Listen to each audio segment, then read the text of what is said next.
Shalom saudara-saudari yang terkasih dalam Kristus Yesus. Bahan khotbah kita diambil dari Lukas 12 ayat 49 sampai 59. Beginilah firman Tuhan. Ayat ke-49. Aku datang untuk melemparkan api ke bumi, dan betapakah aku harapkan api itu telah menyala. Aku harus menerima baptisan, dan betapakah susahnya hatiku sebelum hal itu berlangsung. Kamu menyangka bahwa aku datang untuk membawa damai di atas bumi. Bukan, kataku kepadamu, bukan damai, melainkan pertentangan. Karena mulai dari sekarang akan ada pertentangan antara 5 orang di dalam satu rumah, 3 melawan 2, dan 2 melawan 3. Mereka akan saling bertentangan, ayah melawan anaknya laki-laki dan anak laki-laki melawan ayahnya, ibu melawan anaknya perempuan, dan anak perempuan melawan ibunya. Ibu mertua melawan menantunya perempuan, dan menantu perempuan melawan ibu mertuanya. Yesus berkata pula kepada orang banyak, apabila kamu melihat awan naik di sebelah barat, segera kamu berkata, akan datang hujan, dan hal itu memang terjadi. Dan apabila kamu melihat angin selatan bertiup, kamu berkata, hari akan panas terik, dan hal itu memang terjadi. Hai orang-orang munafik, rupa bumi dan langit kamu tahu menilainya, mengapakah kamu tidak dapat menilai zaman ini?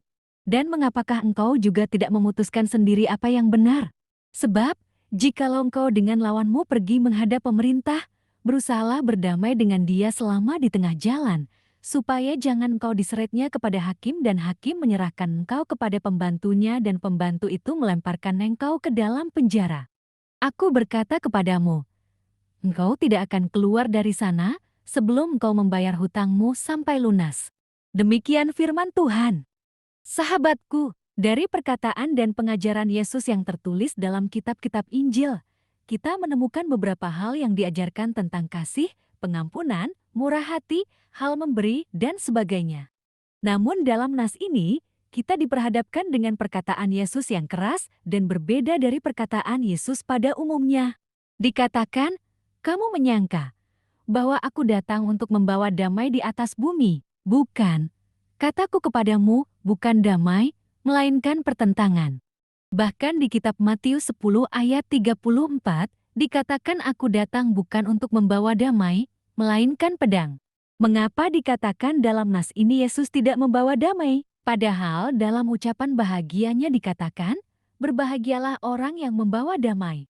Justru dalam ayat ini, yang dibawanya adalah pertentangan, yang dilukiskan seperti pertentangan dalam keluarga, yaitu perlawanan antara satu dengan yang lain dalam satu anggota keluarga.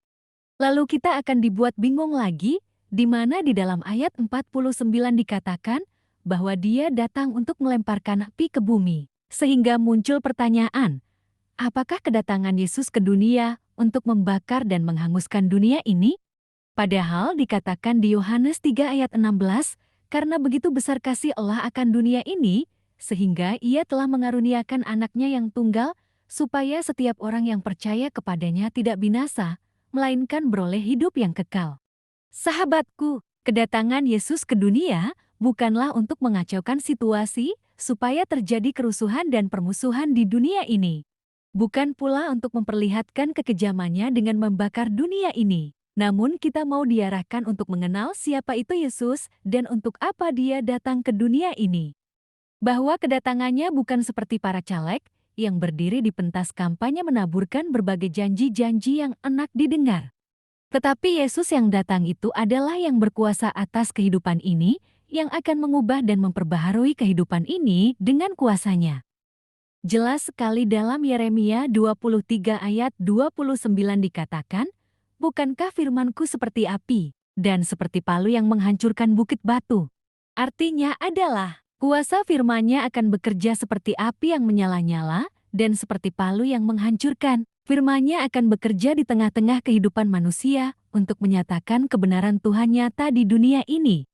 Dengan kedatangan Yesus, jelaslah pemisahan itu, artinya kita bisa membedakan mana yang dikatakan benar, dan mana yang salah. Sebagaimana syair lagu yang mengatakan, dunia ini panggung sandiwara. Banyak orang hidup bagaikan aktor yang beraksi di panggung penuh dengan kepalsuan. Namun orang Kristen bukan hendak menunjukkan hidup yang bersandiwara. Marilah kita untuk jujur untuk menerima firman Tuhan. Bila kita menerima pengajaran firman Tuhan, baiklah kita menerima dengan tulus bahwa itu adalah kebenaran yang harus terjadi dalam kehidupan kita, bukan sebaliknya mencari alasan untuk tidak melakukannya. Tidak ada kata damai untuk dosa, firman Tuhan adalah pedang untuk memisahkan kita dari dosa. Marilah kita untuk siap dan mau menerima firman Tuhan untuk membakar dosa yang ada dalam diri kita. Untuk mau menerima firman Tuhan menghancurkan tembok pemisah antara kita dan Tuhan. Di ayat 54-56 Tuhan Yesus menegaskan bahwa secara umum kita dapat menilai perilaku alam seperti apa tanda-tanda datangnya hujan dan bagaimana pula tandanya hari akan panas terik.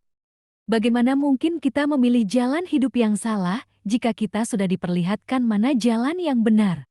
Ketika kita memilih hidup yang benar dari Tuhan, maka kita akan berjuang meninggalkan hidup yang lama. Sahabatku, kehidupan diibaratkan dengan sebuah perjalanan menuju suatu tujuan atau suatu titik akhir.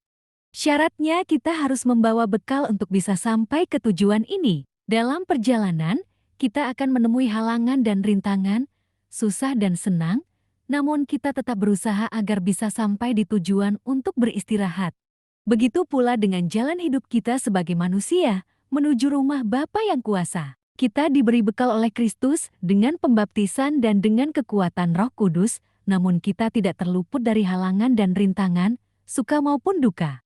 Ini bukan hukuman, melainkan cobaan, agar kita pun kuat serta dewasa di dalam iman kepada Kristus. Oleh sebab itu, dalam perjalanan menuju rumah Bapa, kita diajarkan Kristus untuk saling memaafkan, saling mencintai, mengasihi, berbuat amal, menegakkan keadilan serta kebenaran, maka dengan demikian, kita pun bisa beristirahat dengan damai di dalam kerajaan Allah. Oleh sebab itu, selagi kita masih diberi kesempatan untuk hidup di dunia ini, janganlah kita menyia-nyiakannya, marilah kita saling memaafkan, mengasihi, mencintai, menghormati, berbuat amal, dan lain sebagainya. Agar cinta dan kasih Kristus meraja hidup kita, dan kita pun layak menjadi anak-anak Allah, dan masuk ke dalam rumahnya yang kudus, dan tidak sebaliknya kita masukkan ke dalam api penyiksaan yang tak kunjung berakhir. Karena itu, marilah kita peka menilai zaman, agar iman kita tidak terkecoh oleh tanda-tanda lahiriah saja. Sahabatku, pasir tidak perlu berusaha menjadi mutiara, ia cukup tinggal di dalam kerang dan menikmati tiap proses kehidupannya, maka ia akan menjadi mutiara. Begitu juga hidup kita, jika kita tinggal dalam Tuhan dan menikmati setiap prosesnya, maka kita akan menjadi mutiara yang berharga. Jangan pernah menjadi lelah, lesu dan letih menjalani hidup yang penuh masalah yang datang silih berganti, karena ada Tuhan yang setia dan selalu memulihkan hidup kita, bahkan menopang kita dengan kekuatannya yang tak terbatas, sehingga kita pasti mampu menjalaninya hingga garis akhir. Amin.